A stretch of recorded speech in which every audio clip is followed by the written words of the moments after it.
Hello guys, I am back with a new video, and in this video we will deal with the topics that is remaining part of the previous classes. Okay, then in this video we will discuss about the agricultural implements. Okay, as I have discussed earlier. तो हम लोग इस session में agricultural implements के बारे में देखेंगे और वो क्या क्या इम्प्लीमेंट्स होंगे जो बाकी हमारे पिछले अध्यायों में बचे रह गए थे। उनमें से पहला है प्लो, फिर हो, और उसके बाद हमें पढ़ना है कल्टीवेटर। तो पहला हम प्लो को देख लेते हैं। ये प्लो क्या है?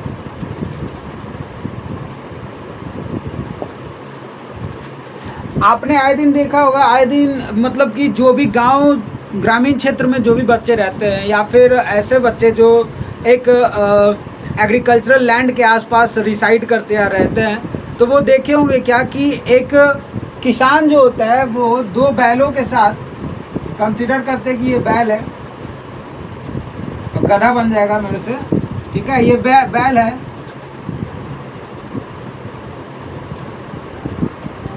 और इसके कंधे पे कुछ इस तरीके से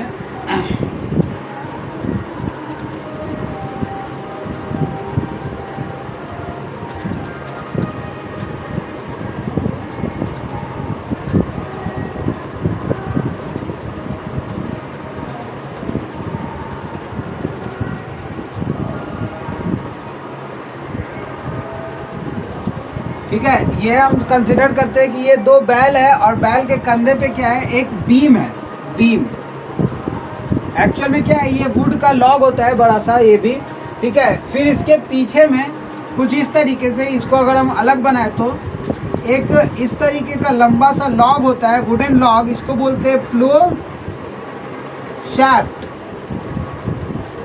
प्लो शैफ्ट, ठीक है। और यहाँ पे इसके एक कॉर्नर पे क्या होता है, इस तरीके से एक भाग बना हुआ होता है और इसी को हम लोग बोलते हैं प्लो शेयर। प्लो शेयर। अब देखिए, जब भी एग्रीकल्चर होगा, कृषि होगा, तो उसको किसी न किसी इम्प्लीमेंट्स के मदद से ही किया जा सकेगा। कोई ना कोई उपकरण लगेगा ही लगेगा। अब चाहे वो खुरपी ही क्यों ना हो। अब अगर आप मान लिया जाए, आप क्या करते हो, घर में आप बागवानी करते हो, ठीक है। तो बागवानी करते हो तो आप एक गमले में अगर पौधा रोपते हो तो उसके लिए आपको क्या चाहिए होता है, एग्रीकल्चरल इम्प्लीमेंट चाहिए होता है। और वो इम्प्लीमेंट छोटा भी हो सकता है, जैसे कि खुरपी। तो उसी प्रकार से हम लोग एक बड़े खेत में खेती करने के लिए हमें क्या चाहिए होता है, प्लो चाहिए होता है। और ये प्लो शाफ्ट होता है जो क्या होता है, इस बीम के साथ अटैच्ड होता है। और ये बीम क्या होता है, बैल के ऊपर या फिर किसी जानवर के ऊपर। अब बैल जैसा मजबूत कोई नहीं हो सकता है, ठीक है, कोई जानवर, ठीक है, होते हैं, लेकिन एग्रीकल्चर के लिए बैल बहुत मजबूत हो सकता है। तो यहाँ पे देखो, ये क्या है, ये बैल के ऊपर क्या होता है, बीम के साथ अटैच होते हैं। और ये क्या करते हैं, जब बैल खींचते हैं, बैल हो जाए या फिर कोई और जानवर हो जाए, ठीक है, वो क्या करते हैं, इस प्लो को खींचते हैं और फिर धीरे धीरे खेत जुत जाते हैं। तो हम लोग क्या देखते हैं कि सबसे पहले कोई भी हमको जब कृषि करना होता है, एग्रीकल्चर स्टार्ट करना होता है, ठीक है, फार्मिंग का प्रोसेस का पहला प्रोसेस हम लोग प्रिपरेशन ऑफ सॉइल कर लिए थे, ठीक है। उसके बाद हम लोग को बीज बोना है। बीज बोने से पहले हम लोग करते क्या है, यानी कि सोइंग करना है। सोइंग करने से पहले इन चीज़ों का हम लोग यूज करते हैं। ये भी प्रिपरेशन ऑफ सॉइल्स में ही आता है। तो आप मिट्टी का साइज होता है, आप ग्रेन के दाने इतना छोटा छोटा कर देते हो ताकि उसमें जो है ग्रेन आसानी से, ग्रेन या सीड हो जाए जो मिक्सअप हो जाए और इक्वली डिस्ट्रीब्यूट हो जाए, ठीक है। इक्वल डिस्ट्रीब्यूशन का मतलब क्या है कि अगर एक कंसीडर करते हैं फिर एक एग्जांपल के साथ, अगर दो बच्चों को, आप जैसे दो स्टूडेंट को एक ही प्लेट दे दिया जाए खाने के लिए, तो आप करोगे क्या, दोनों मिलके उसी प्लेट में खाना स्टार्ट कर दोगे। दोनों का जो पेट होगा वो आधा आधा ही भर पाएगा, ठीक है, अधूरा भरा रह जाएगा। लेकिन वही दूरी पर बैठा करके अलग अलग प्लेट दिया जाए आप लोगों को, तो इससे क्या होगा कि आप सभी लोगों को कंप्लीट सेटिस्फैक्शन होगा और आप पूरे जितना आप सफिशिएंट है खाने के लिए, जितना आप सक्षम है उतना खा पाइएगा, ठीक है, आधा पेट नहीं खाइएगा।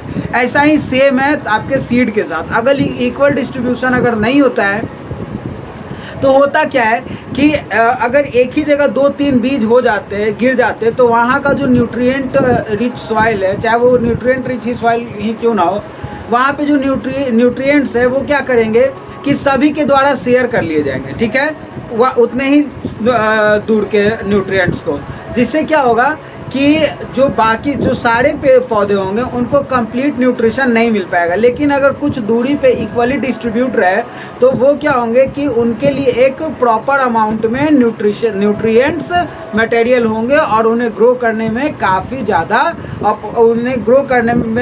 ज़्यादा आसानी होगी, ठीक है।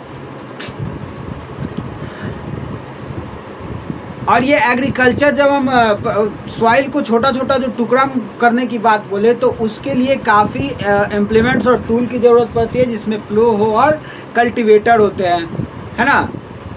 जिसमें पहला हम प्लो के बारे में पढ़ लेते हैं। जैसे देखो, ये प्लो जो है बहुत पुराने ज़माने से ही हमारे एग्रीकल्चर में यूज होते आ रहे हैं, ये प्लो, ठीक है।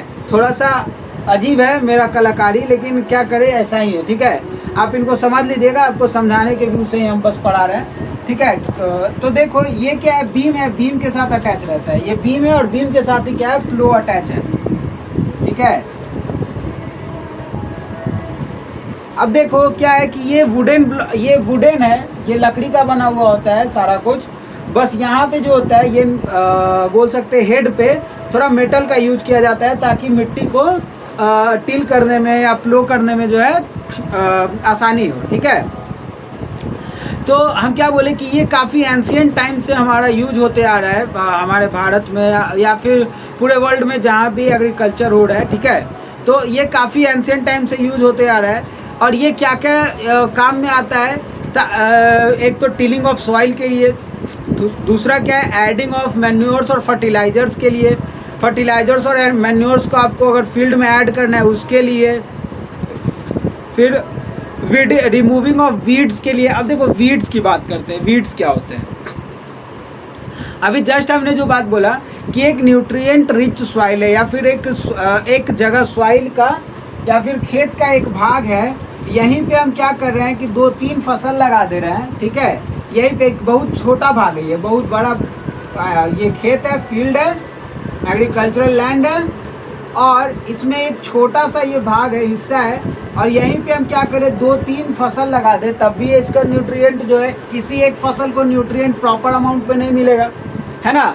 लेकिन अगर यहीं पे एक ऐसा बात आ जाए कि आपका बीज जो है, सीड्स जो है इक्वली डिस्ट्रीब्यूट है, लेकिन यहीं पे कुछ अनवांटेड मटेरियल्स जमा हो जाए, यानी कि ग्रो कर जाए, जिसकी आपको ज़रूरत नहीं है, तो अनवांटेड जो मटेरियल्स होंगे जैसे घास फूस, है ना, तो ये क्या कहलाएंगे, वीड्स कहलाएंगे। क्या कहलाएंगे, वीड्स कहलाएंगे। और इन्हीं को आप जब हटाते हो तो जिस मदद से हटाते हो, जिस केमिकल का मदद से, उसको वीडिसाइड्स कहते हैं ना, और पेस्ट्स को हटाते हो तो उसको पेस्टिसाइड्स कहते हैं। तो ये रिमूवल ऑफ वीड्स भी, ये प्लो जो होता है रिमूवल ऑफ वीड्स भी कर देता है, सीड्स का डिस्ट्रीब्यूशन भी हो जाता है ना, फिर मैन्योर्स और फर्टिलाइजेशन का एडिशन भी कर देता है, फिर टिलिंग ऑफ लैंड भी कर देता है। फिर देखो ये इसको खींचने के लिए हम क्या बोले कि मतलब बैल या किसी और जानवर का मदद हम लोग लेते हैं, जैसे कि घोड़ा हो गया, ऊँट हो गया, है ना, इन सारे चीज़ों के, इन सारे अलग अलग जानवरों की भी मदद लेते हैं।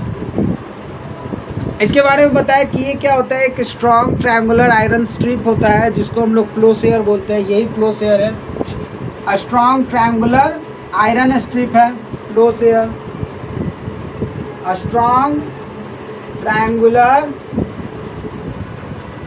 आयरन स्ट्रिप, है ना, ये स्ट्रॉन्ग ट्रायंगुलर आयरन स्ट्रिप है, इसी को हम लोग प्लोसेयर बोलते हैं। अब यही प्लोसेयर अगले ये एक वुडन लॉग से क्या होता है, बना हुआ होता है, मतलब ये अटैच्ड होता है, और ये इसको हम लोग प्लो स्टाफ बोलते हैं। और ये क्या होता है, एक और वुडन लॉग से लगा हुआ होता है, जो क्या होता है कि बैल के कंधे पे डाला जाता है, बैलों के या जानवरों के कंधे पे डाला जाता है, ताकि वो खींचने में इनकी मदद कर सके। एक कंप्लीट सेटअप है, तो इसको हम लोग क्या बोलते हैं, बीम बोलते हैं, ठीक है। देखिए जो हमारा इंडिजिनस, मतलब इंडिजिनस मैंने कि पहले का, बहुत पहले के प्लो जो होते थे, जो इंडिजिनस प्लो होते थे, वो क्या होते थे, वुडन ब्लॉक के बने हुए होते थे, वुड्स के बने हुए होते थे।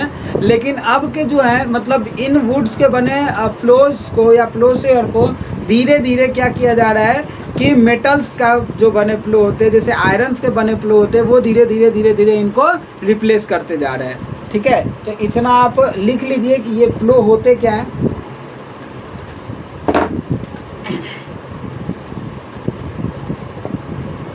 वो देख लीजिए हो क्या होता है। ये हो जो है पर्टिकुलरली हम लोग इसका यूज करते हैं removing of weeds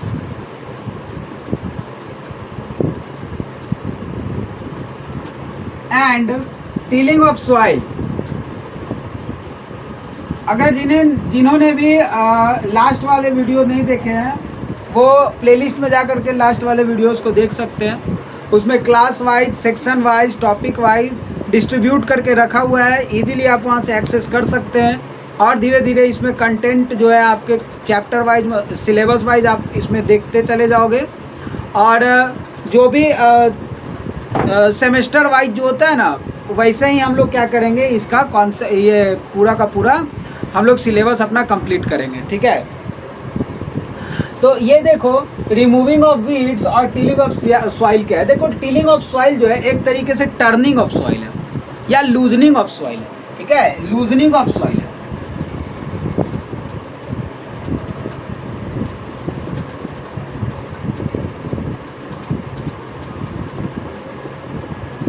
turning of soil या लूजनिंग ऑफ सॉइल है। ये टर्निंग और लूजनिंग क्यों ज़रूरी है ये मैंने डिस्कस कर दिया है।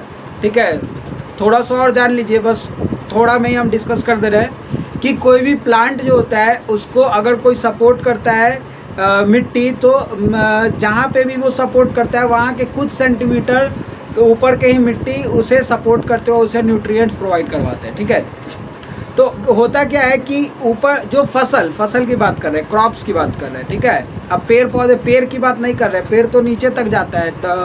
पेड़ के जो रूट्स होते हैं वो go deep inside the earth, but हम पौधों की बात करें, फसल की बात करें, फसल जो होते हैं उनके कुछ सेंटीमीटर, जो मिट्टी के कुछ सेंटीमीटर के परत होते हैं वही उसको सपोर्ट करते हैं। अब होता क्या है कि ऊपर अगर ये जो है ये धीरे धीरे न्यूट्रिएंट डिफिशिएंट होता चला जाता है, क्योंकि इसके न्यूट्रिएंट्स को हम यूज करते चले जाते हैं। हमारे पौधे जो होते हैं, फसल जो होते हैं, वो यूज करते चले जाते हैं अपने ग्रोथ के लिए। फिर उसके बाद जब इसमें न्यूट्रिशन नहीं रह जाता है तो हम इसका टिलिंग करके नीचे वाले मिट्टी को ऊपर, ऊपर वाले मिट्टी को नीचे कर देते हैं। इससे क्या होता है कि जो न्यूट्रिएंट रिच नीचे सॉइल है वो ऊपर हो जाते हैं और इस तरीके से रोटेशन हो जाता है। फिर उसके बाद उसमें एयर गैप भी क्रिएट होता है टिलिंग और टर्निंग ऑफ सॉइल से, जिससे कि ब्रीदिंग आसान हो जाता है रूट्स के द्वारा। ठीक है, पौधों का रूट्स के द्वारा जो है ब्रीदिंग आसान हो जाता है। तो चलिए हम लोग इसको देख लेते हैं। हो क्या है, रिमूविंग ऑफ वीड्स और टिलिंग ऑफ सॉइल के लिए ही यूज किया जाता है पहला। और ये होता किस तरीके का है, ये कुछ इस तरीके का होता है। ठीक है, और यहाँ पे एक बीम लगा हुआ होता है और यहाँ पे एक कर्व टाइप ब्लेड होता है। ये मैं रफ डायग्राम बना रहा हूँ। ठीक है, ये मैं रफ डायग्राम बना रहा हूँ, तो इसको कोई बहुत ज़्यादा सीरियसली ना ले, लेकिन हाँ होता बहुत हद तक ऐसा ही है। ठीक है, तो ये आपका क्या है। फिर उसके बाद यहाँ पे एक ग्रिप लगा होता है। ठीक है, ग्रिप लगा होता है। ये बीम है, ये ग्रिप है। ठीक है, ग्रिप है। इसको क्या किया जाता है, इससे ये जानवर क्या करते हैं, इसको बांध दिया जाता है बीम को उस जानवर में, और धीरे धीरे ये जब खींचते हैं तो यहाँ से उसको पुश किया जाता है नीचे की ओर, जिससे क्या होता है कि यहाँ पे जो बेंट ब्लेड है वो क्या करता है कि रोटेट करता है या टर्न कर देता है सॉइल को। ठीक है, अगर वीड्स कहीं मिलते हैं तो उनको उखाड़ फेंकता है ना। वीड्स का रिमूवल बहुत ही ज़रूरी है, क्योंकि वो क्या करते हैं कि शेयर कर लेते हैं न्यूट्रिएंट्स को। ठीक है, जो पेड़ पौधे, जो पौधे होते हैं, पेड़ पौधे नहीं, जो फसल होते हैं, क्रॉप्स होते हैं, उनके न्यूट्रिएंट्स को वो शेयर कर लेते हैं, तो उनको प्रॉपर न्यूट्रिएंट्स नहीं मिल पाता है फसल को या क्रॉप्स को। इसीलिए हमारा रिमूवल ऑफ वीड्स बहुत ही ज़्यादा ज़रूरी है। ठीक है, तो बेंट प्लेट लिख लो, bent plate, bent plate, bent plate, है ना। और ये तो बाकी रॉड है, ठीक है। इस तरीके का होता है हो, ये हो है पूरा, ये एनिमल्स के द्वारा पुल किया जाता है। इसको देख लीजिए एक बार। कल्टीवेटर में आप लोग को बहुत ज़्यादा नहीं जानना है। आजकल के जो कल्टीवेटर हैं वो ज़्यादातर क्या है, ट्रैक्टर ड्रिवन है ना। ट्रैक्टर ड्रिवन है, उसमें भी हल लगे हुए होते हैं, है ना। बहुत सारा मल्टीपल इस तरीके का हैंड होता है, ठीक है। कांटा एक तरीके का स्पाइक्स टाइप होते हैं, है ना। और वो धीरे धीरे क्या करते हैं कि मिट्टी को टिलिंग करते जाते हैं। अगर वीड्स मिलते हैं तो रिमूवल ऑफ वीड्स भी हो जाता है इनसे। तो ये क्या होता है कि हमारा लेबर और टाइम दोनों को सेव करते हैं, है ना। लेबर को भी सेव करते हैं, मतलब मेहनत को भी और टाइम को भी। अगर मान लीजिए हम एक क्लो शेयर लेते हैं तो उसके लिए हम जान रहे हैं कि हल बैल से वो खींचा जाता है या जानवर से खींचा जाता है। तो जानवर भी एक लिमिट तक काम कर सकते हैं, उनको ज़बरदस्ती काम नहीं कराया जा सकता है ना। थकने पर वो भी आराम खोजेंगे। तो हमको इनह्यूमन नहीं होना है ना। तो इसीलिए क्या करना है कि उसमें भी टाइम लगेंगे। लेकिन अगर एक ट्रैक्टर का यूज़ करते तो उसको बहुत ही कम समय के लिए हम रेस्ट दे करके और वापस से उसको यूज़ में लगा सकते हैं। बोलिएगा कि उसको क्यों रेस्ट देना, तो उसका भी इंजन है, गर्म हो सकता है, इंजन ख़राब हो सकता है, फेल हो सकता है। इसके लिए हमको उन्हें भी रेस्ट देना पड़ेगा। लेकिन हम काफ़ी ज़्यादा उनसे काम ले सकते हैं और वो बहुत ज़्यादा अमाउंट में हमको वही काम करके दे सकते हैं, है ना। सेम पीरियड ऑफ टाइम में, है ना। फिर उसके बाद हम लोग देखते हैं सोइंग। सोइंग क्या होता है, एकदम चैप्टर वाइज आप लोग काम कंप्लीट करवा देंगे, ठीक है। एकदम धीरे धीरे धीरे धीरे, आप लोग को घबराना नहीं है। धीरे धीरे हम लोग करते करते अपने मंजिल तक ज़रूर पहुंच जाएंगे। और चैप्टर वाइज हम अपना पूरा सिलेबस कवर करेंगे, ठीक है। 2 दिन 3 दिन में एक एक चैप्टर को हम खींच नहीं, पढ़ा के काफ़ी चीज़ों की जानकारी दे के करूँगा, ठीक है। सोइंग क्या है, सोइंग जो है बीज बोना ही सोइंग कहलाता है। बीज बोना ही सोइंग है, ठीक है। लेकिन बीज बोने के लिए क्या आप डायरेक्ट उसका बीज उठाते हो, उसको डाल देते हो, नहीं। आप उसका सीड का भी सिलेक्शन करते हो, है ना। सीड का सिलेक्शन करते हो कि कौन सीड जो है सही है, कौन सीड खराब है। अब मान लीजिए किसी कोई 1 हेक्टेयर फील्ड है और उसमें क्या कर रहे हैं आप, ज़्यादातर सीड जो है खराब ही डाल दे रहे हैं। तो उसका जो प्रोडक्ट होगा, ठीक है, वो आपका कम यील्ड, यानी कि वो क्या हो जाएगा, उसका अमाउंट कम हो जाएगा। जैसे कि मान लीजिए 100 क्विंटल पर हेक्टेयर आना चाहिए था, तो अब आएगा क्या आपका, बहुत ज़्यादा ख़राब सीड रहा तो 20 क्विंटल पर हेक्टेयर। इस तरीके एक मोटा मोटी एग्जाम्पल लिए हैं, ठीक है। तो हम लोग सबसे पहला देख लेते हैं। तो सिलेक्शन ऑफ सीड्स की बात कर रहे हैं हम लोग। सिलेक्शन ऑफ सीड्स,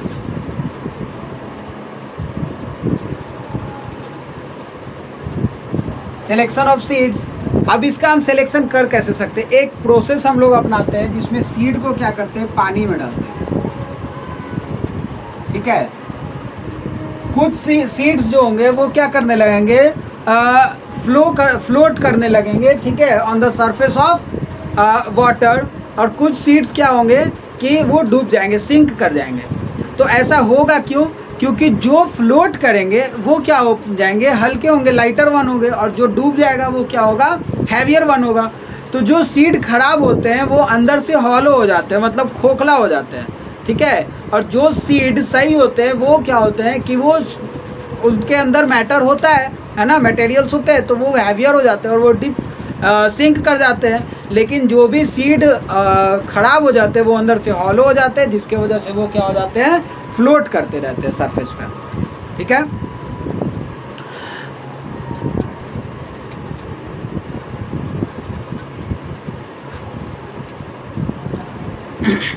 चलिए, तो हम अब सिलेक्शन ऑफ सीड्स देख लिए। सिलेक्शन ऑफ सीड्स के बाद हम क्या देखेंगे कि इसमें कुछ टूल्स का यूज करेंगे। सीड, आखिर सीड का डिस्ट्रीब्यूशन करना है हमें फील्ड में, तो उसके लिए हम लोग कुछ टूल्स का यूज करेंगे, जिसमें ट्रेडिशनल टूल भी आते हैं। ट्रेडिशनल टूल क्या करते हैं कि वो एक फनेल शेप्ड होते हैं। फनल शेप्ड होते हैं और इसमें 2 और 3 पाइप्स होते हैं, डिफरेंट पाइप्स से गुजरते हैं सीड, ठीक है। और क्या करते हैं, एक प्रॉपर इस तरीके से होता है, 2 और 3 डिफरेंट पाइप से होकर के गुजरते हैं और सीड्स को डिस्ट्रीब्यूट कर देते हैं फील्ड्स में, ठीक है। तो ये हमारा सीड डिस्ट्रीब्यूशन का एक ट्रेडिशनल मेथड रहा है, ठीक है। लेकिन होता क्या है कि अब एक सीड ड्रिल चल चुका है मार्केट में, सीड ड्रिल। ये सीड ड्रिल करता क्या है, ये एक मैकेनिकल प्रोसेस के थ्रू सीड्स को डिस्ट्रीब्यूट करता है। ट्रैक्टर्स में इसका यूज किया जाता है, ट्रैक्टर्स के साथ। और इसको ये क्या करता है, ये भी टाइम और लेबर दोनों को कम कंज्यूम करने में मदद करता है, मतलब ज़्यादा वेस्ट नहीं करता है और इक्वल डिस्ट्रीब्यूशन ऑफ सीड्स को परफॉर्म करता है आपके खेतों में, ठीक। और ऊपर से ये क्या करता है कि सीड्स को एक प्रॉपर डेप्थ में ले जा करके छोड़ देता है, और ताकि जो है इसका लॉस ना हो सके, कोई बर्ड, चिड़िया वगैरह कोई इन सीड्स को आकर के खा ना ले। अगर देखते हैं जब किसान क्या करते हैं कि सीड्स को ऐसे ही छींटते हैं तो कहीं पे ज़्यादा कहीं पे कम भी सीड्स हो सकते हैं, मतलब कि वहाँ पे एक्यूमुलेशन, मतलब कि गैदरिंग ऑफ सीड्स हो सकते हैं ना। कुछ सीड्स का एक ही जगह बहुत सारे सीड्स हो जाना, जिसके वजह से प्लांट भी हो सकते हैं कि एक ही जगह बहुत ज़्यादा हो जाएंगे, जिसके वजह से हम बताया भी कि सनलाइट, वाटर और न्यूट्रिएंट्स, ये सभी चीज़ें जो है उनको प्रॉपर अमाउंट में नहीं मिलेंगी और ग्रो करने में रिस्ट्रिक्ट करेंगे, है ना, ऑब्स्ट्रक्शन इंक्रीज करेंगे यानी कि बाधा पैदा करेंगे। लेकिन अगर प्रॉपर डिस्ट्रीब्यूशन होगा प्लस एक बढ़िया डेप्थ में होगा, बढ़िया डेप्थ में बहुत ज़्यादा नहीं, थोड़ा डेप्थ, और उस पर ऊपर से मिट्टी होंगे, तो इससे क्या होगा कि इन सीड्स को चिड़िया जो है मतलब खा नहीं पाएंगी और उनको बर्बाद नहीं कर पाएंगी, ठीक है। तो इनको ग्रो करने में एक अच्छा मौका मिलेगा, ग्रो करने में सहायता होगी, ठीक है। तो ये सिलेक्शन ऑफ सीड्स रहा हमारा, फिर सीड्स को डिस्ट्रीब्यूट करने का कुछ प्रॉपर टूल्स रहा, ठीक है, इसको हम लोग जाने। अब हम लोग कुछ मैन्योर्स और फर्टिलाइजर्स का एडिशन जानेंगे, ठीक है। उससे पहले आप इसको इसका एक पिक्चर बना लीजिए कि ये क्या है, हमारा ट्रेडिशनल मेथड है और सीड ड्रिल क्या होता है, ट्रैक्टर्स के साथ यूज होता है, ठीक है। अगर हम बहुत ज़्यादा अच्छा नहीं बना पा रहे होंगे ड्राइंग, तो आप क्या करेंगे कि बुक्स में कम से कम उन चीज़ों का पिक्चर देख लें, ठीक है। अब हम लोग क्या करते हैं, मैन्योर्स और फर्टिलाइजर्स की बात करते हैं।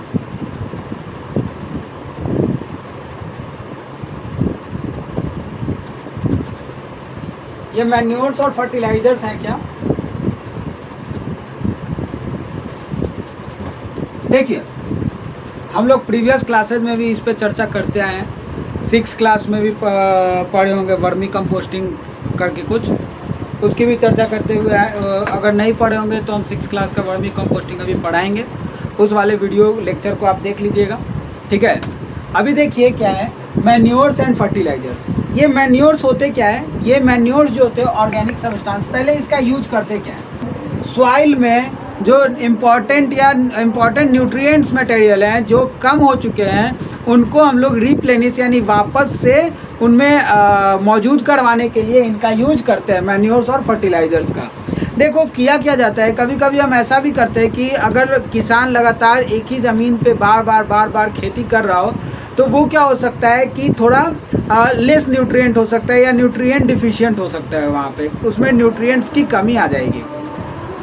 तो वो क्या करता है कि कुछ समय के लिए उस लैंड को फैलो छोड़ देता है, मतलब एक सीज़न के लिए लैंड को फैलो छोड़ देता है। फैलो मतलब पड़ती खाली छोड़ देता है, उसमें कोई भी किसी भी तरीके का एग्रीकल्चरल प्रैक्टिस नहीं करता है, क्रॉप प्रोड्यूस नहीं करवाता है। इससे क्या होता है कि अपने आप नेचुरली उसमें रिप्लेनिशमेंट हो जाते हैं और वो वहाँ पे बहुत सारे माइक्रो ऑर्गेनिजम्स भी होते हैं, ठीक है, वो भी इनमें मदद करते हैं। लेकिन अगर हमको बाई मैनुअली अगर करना है, ठीक है, उनको मैनुअली करना है, हमको न्यूट्रिएंट रिच बनाना है, तो हमको बाहर से न्यूट्रिएंट फीड करना होगा, है ना। तो इसके लिए हम क्या करते हैं, मैन्योर्स का यूज़ करते हैं, ठीक है, मैन्योर्स या फर्टिलाइजर्स का यूज़ करते हैं।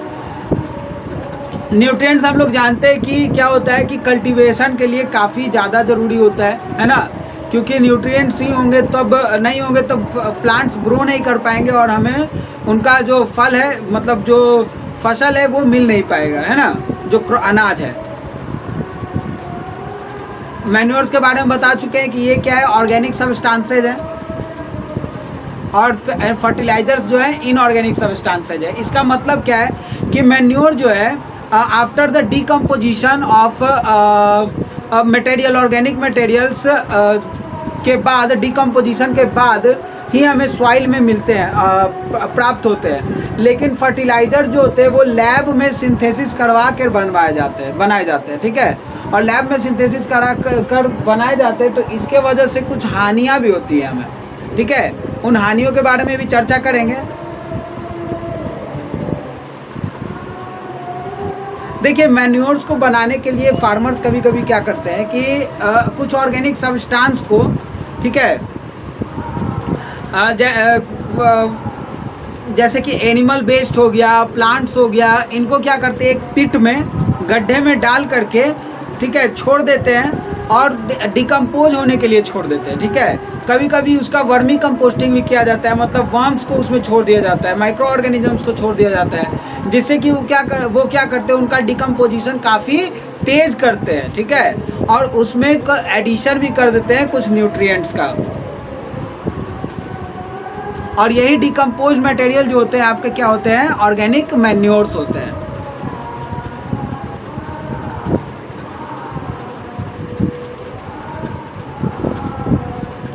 अच्छा, फर्टिलाइजर्स क्या होते हैं?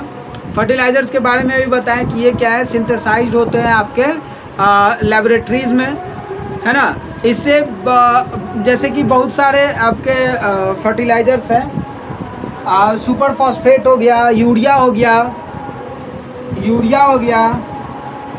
अमोनिया हो गया,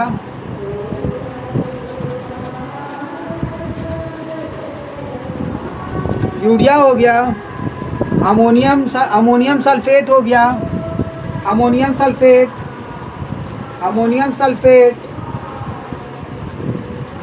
सुपर फॉस्फेट।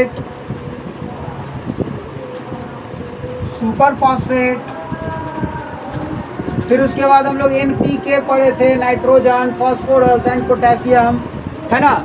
ये इन सभी चीज़ों को क्या करवाते हैं, फुलफिल करवा देते हैं फर्टिलाइजर्स सॉइल्स में, जिससे कि उनका रिप्लेनिशमेंट हो जाता है, रिप्लेनिशमेंट ऑफ न्यूट्रिएंट्स हो जाता है सॉइल में, और सॉइल जो है फिर ग्रो करवाने में काफ़ी फर्टिलिटी बढ़ जाती है सॉइल्स की, है ना। देखो, एक इसका हानि भी है। क्या होता है कि मैन्योर्स का जब यूज करते हैं तो मैन्योर्स क्या फ़ायदे होते हैं मैन्योर्स के, कि सबसे पहले तो वो वाटर रिटेंशन कैपेसिटी को बढ़ा देता है। वाटर रिटेंशन कैपेसिटी क्या होता है कि पानी को, मिट्टी को अपने अंदर पानी को ठहराने की क्षमता, ठीक है, यही है वाटर रिटेंशन कैपेसिटी।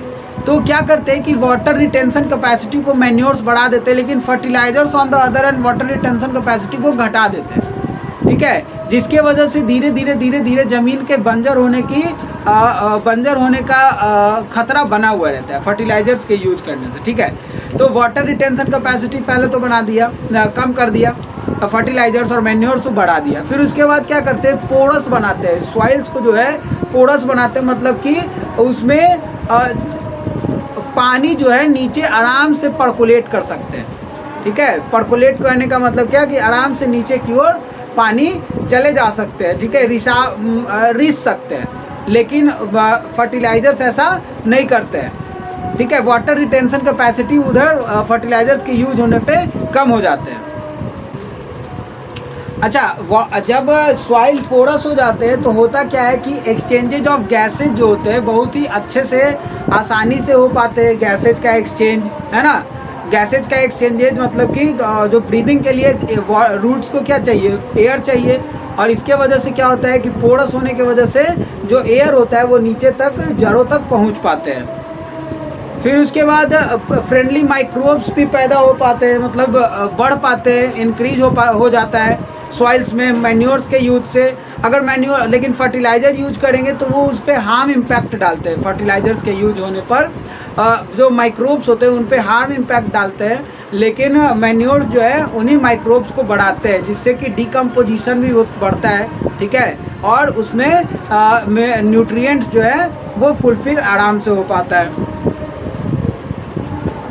ये क्या करते हैं और टेक्सचर ऑफ सॉइल को भी बढ़ा देते हैं, ठीक है, टेक्सचर ऑफ सॉइल को भी बढ़ाते हैं। अच्छा, मैन्योर्स और फर्टिलाइजर्स जो है, इसके अलावा भी कोई और तरीका है जिससे हम लोग एग्रीकल्चरल लैंड को क्या कर सकते हैं कि रिप्लेनिश कर सकते हैं उन सारे न्यूट्रिएंट्स से जो लॉस हो चुके हैं?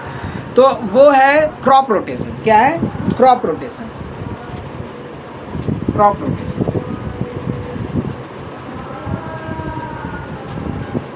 ये क्रॉप रोटेशन के थ्रू क्या किया जाता है, इसकी भी चर्चा मैं पहले भी कर चुका हूँ, ठीक है, बार बार एक ही बात चर्चा कर रहा हूँ, लेकिन वो क्या था, 7th क्लास का था, ये है 8th क्लास का, तो बस यही है। तो इसमें क्या है, क्रॉप रोटेशन में क्या होता है कि एक लेग्यूमिनस प्लांट को 2 फसलों के बीच लगाया जाता है, और हम लोग इससे पहले देखें क्या कि उनके रूट नोड्यूल्स में क्या होते हैं, एक राइजोबियम बैक्टीरिया होता है जो नाइट्रोजन फिक्सेशन में मदद करता है। तो इस नाइट्रोजन फिक्सेशन को जब करवा पाते हैं तो उसमें क्या होता है, न्यूट्रिएंट रिच बनाता है वो क्या सॉइल्स को, है ना। तो इस तरीके से हम क्रॉप रोटेशन का भी यूज करके हम लोग न्यूट्रिएंट्स का रिप्लेनिशमेंट कर सकते हैं, ठीक है। फैलो लैंड को छोड़ करके अब देखो हम लोग इसको देख लेते हैं क्या क्या तरीके हैं जिससे रिप्लेनिशमेंट हो जाएगा। पहला तो फैलो लैंड छोड़ के, पड़ती भूमि छोड़ के, यानी कि एक साल एक सीजन जो है आप उसका कोई उस पर एग्रीकल्चरल प्रैक्टिस ना करें। दूसरा है by the addition of manures and fertilizers. तीसरा बाय द क्रॉप रोटेशन, है ना। फिर उसके बाद मैन्योर्स और फर्टिलाइजर्स का जाने कि मैन्योर्स क्या होते हैं, फर्टिलाइजर्स क्या होते हैं, कौन ऑर्गेनिक कौन इनऑर्गेनिक है, कौन हार्मफुल है ना, किनका क्या फ़ायदे हैं किनके, ठीक है। जो फर्टिलाइजर्स होते हैं वो कौन कौन से न्यूट्रिएंट्स को प्रोवाइड करवा देते हैं, है ना। इन सारी बातों को जाने। फिर उसके बाद हम लोग मैन्योर्स और फर्टिलाइजर्स के डिफरेंस को लिख लेते हैं। तो लिख लीजिए, लिखवा ही देते हैं, इसको देख लीजिएगा। एक साइड लिखिए फर्टिलाइजर और एक साइड लिखिए manures.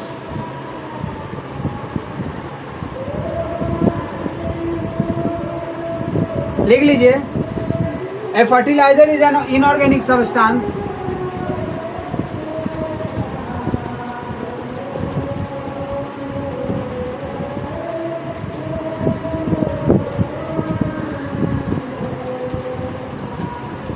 A fertilizer is an inorganic substance. Manure is a natural substance. Manure is a natural substance. Natural substance obtained by the decomposition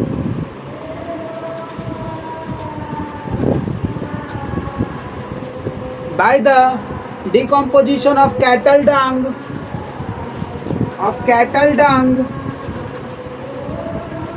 cattle dung मतलब गोबर, cattle dung, human waste and plant residues, human waste and plant residues,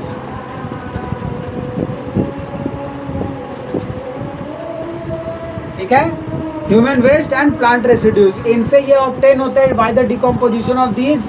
and fertilizers is an inorganic substance and it is prepared in the और it is synthesized in the laboratory. Okay, लिखो, it is prepared in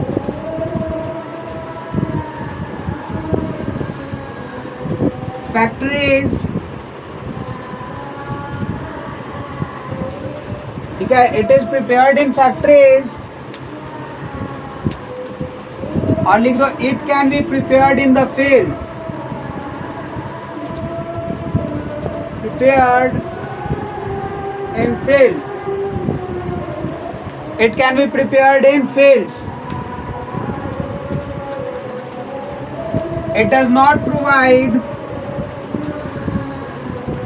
It does not provide humus to the soil.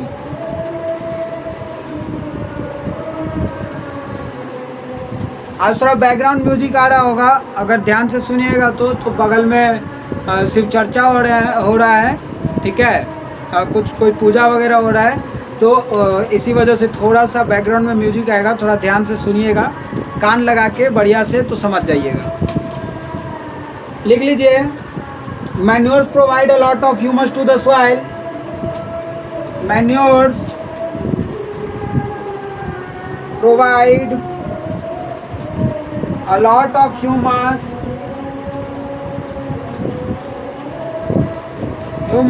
to the soil। Humus का spelling है HUMUS, humus to the soil. ऊपर लिख देते हैं हम इसको मिटा के, fertilizers are very rich in nutrients, are very rich in nutrients like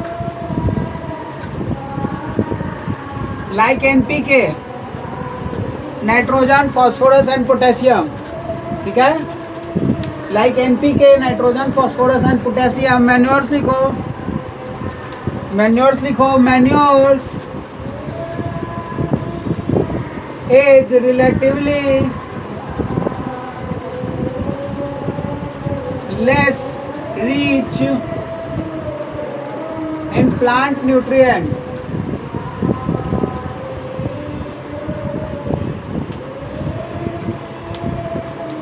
ठीक है, इसको एक बार लिख लो,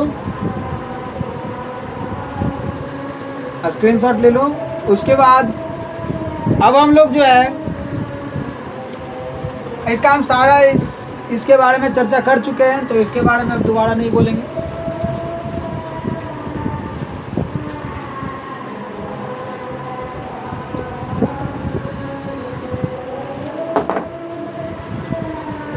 देखिए, इसके बाद हम लोग जान लेते हैं एडवांटेज ऑफ मैन्योर्स। ये भी लिख लीजिए, पूछ सकता है, क्वेश्चन है, what are the advantage of manures.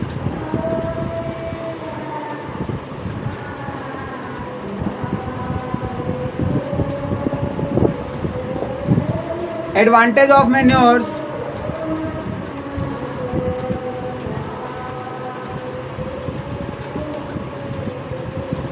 लिख लीजिए, the organic manures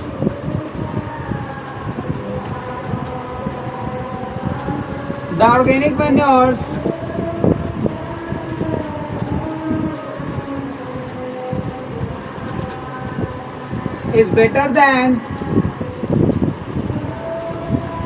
fertilizers, is better than fertilizers। पहला लिख लीजिए, enhances water, enhances, पहला enhances, it enhances water retention capacity,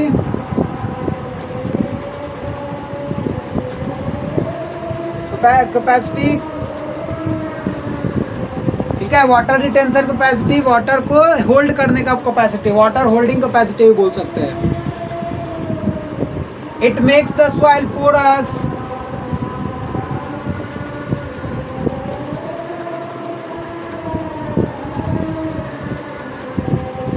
due to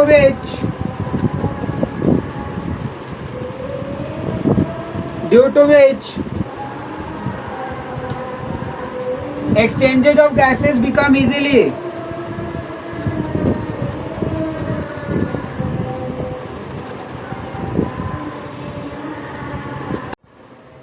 देखिए, थर्ड वाला क्या लिखे, it increases the number of friendly microbes. ये फ्रेंडली माइक्रोब्स को इंक्रीज करने में मदद करते हैं, और यही बाद में क्या करते हैं कि डिकम्पोजिशन में सहायता करवाते हैं। जो भी क्या बोलते हैं, ऑर्गेनिक सब्सटेंसेस होते हैं, उनको क्या करते हैं, डिकम्पोज करते हैं, और उनका जो न्यूट्रिशन है वो किनको प्रोवाइड करते हैं, न्यूट्रिएंट्स जो है वो सॉइल को प्रोवाइड करवा देते हैं। ठीक है, मतलब एक तरीके से मैन्योर्स बनाने में मदद करते हैं। तो ये क्या करते हैं, नंबर ऑफ फ्रेंडली माइक्रोब्स को भी बढ़ाते हैं। फिर उसके बाद यही क्या करते हैं, टेक्सचर ऑफ सॉइल को भी बढ़ाते हैं मैन्योर। तो मैन्योर्स के कुछ फ़ायदे हैं, ये भी लिख लीजिए। आज के लिए इतना ही रहने देते हैं, बाकी हम लोग नेक्स्ट क्लास में देखेंगे, है ना। तो अभी के लिए इतना ही, it is enough for the day. Please like, subscribe और शेयर करते रहिए और अपने दोस्तों तक पहुंचाते रहिए ताकि सभी को इसका लाभ पहुंचे और हर लोग सभी बच्चे पढ़ सकें। ठीक है, और आज के लिए धन्यवाद।